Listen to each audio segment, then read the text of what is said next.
헬로, 부동산 형사 전문 이승은 변호사입니다. 여러분들은 쉬실 때 주로 어떻게 뭘 하고 쉬시나요? 저는 영화를 좀 자주 보는데요. 최근에 이제 범죄도시 3도 되게 재밌게 봤어요. 범죄도시 1 같은 경우에는 외국인이 우리나라에 와서 범죄를 저지른 내용을 다룬 영화고, 범죄도시 2는 우리나라 사람이 이제 해외로 가서 범죄를 저지르는 영화인데, 그 부분에 대해서 이제 법률적인 질문들이 있으시더라고요. 그거에 대해서 좀 다뤄보는 시간을 갖도록 하겠습니다.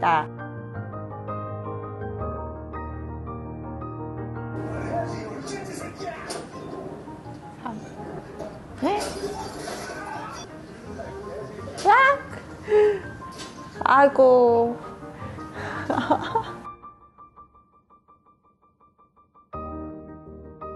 저희 형법 조항을 보면은요, 기본적으로 2조에 나와 있는 건데, 내국인이든 외국인이든 우리나라에서 범한 범죄에 대해서 이 법을 적용한다라고 되어 있거든요. 즉 속지주의라고 그런 표현을 쓰는데, 범죄지가 우리나라이면 그 저지른 사람이 한국인이든 외국인이든 불문하고 무조건 처벌을 받습니다. 해외에서 죄를 범한 한국인에게도 이 법이 적용된다라는 게 이제 3조니까 똑같이 우리나라 형법이 적용되는 게 마찬가지입니다. 중상해죄죠, 어떻게 보면요. 저 한번 검색을 해볼게요, 중상해죄. 네. 중상해죄가 조항이 어떻게 되는가.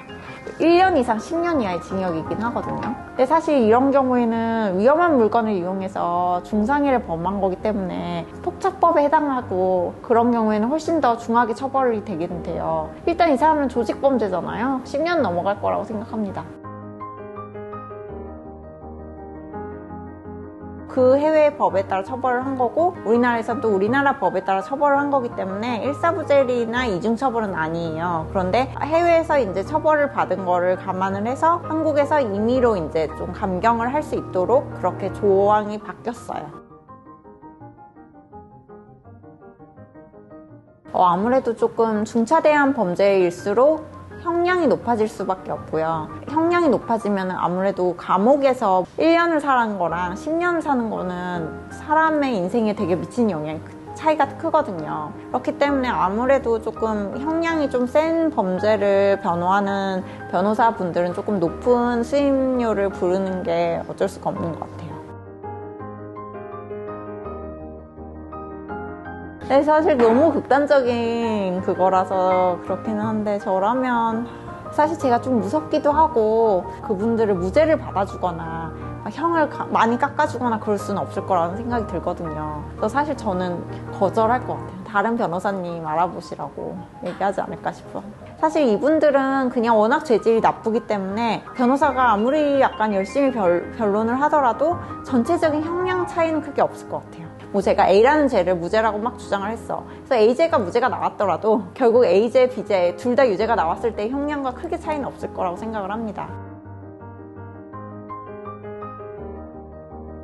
이분들 보니까 약간 기본적으로 회칼을 들고 계시고, 마석도 형사의 파워가 아니면은 사실 이 사람들을 제지하거나 잡기가 쉽지 않은 상황이기 때문에 단지 주먹으로 때리는 거는 형량을 해봤을 때 회칼에 비해서 되게 경미하다 생각이 드는 거죠. 공무원의 행동이 위법해야 되거든요. 근데 그거는 위법한 게 아니라서 아마 민사 손해배상 걸더라도 무죄가 아닌 이상 그렇게 배상 청구를 하기는 쉽지 않을 거예요.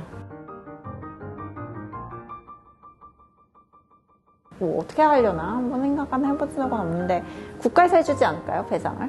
그거는 약간 손해배상이라고 하더라도 그게 뭐 누군가의 잘못으로 인한 손해배상은 아니고 원상회복 차원에서 하는 것 같습니다.